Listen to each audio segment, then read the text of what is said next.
The corrections officer, Gene Palmer, who passed that meat with hacksaw blades to killer Richard Matt, has now been arrested.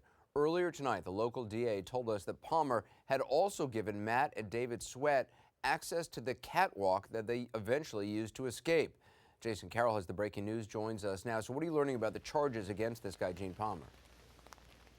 Well, there are several charges, Anderson, that we're hearing about. This, according to his attorney, who I spoke to just a short while ago. He says that Gene Palmer has been charged with the following: promoting dangerous contraband, destroying evidence, official misconduct. In terms of destroying evidence, that could be a reference to some of the paintings that Richard Matt has made. You heard about those in the past.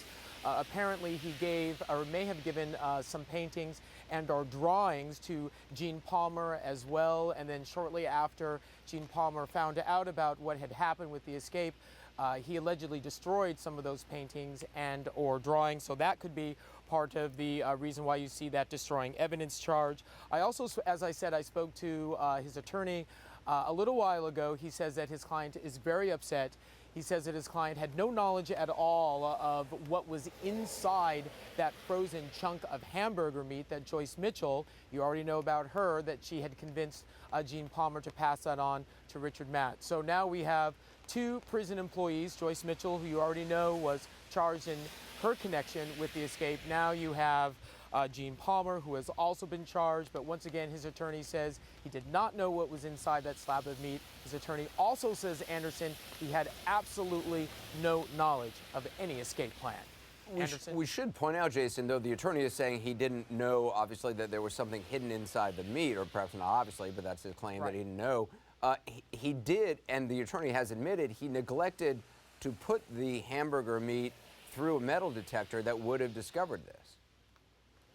That's correct. And once again, this was a clear violation of prison policy. That is something that was acknowledged by his attorney early on.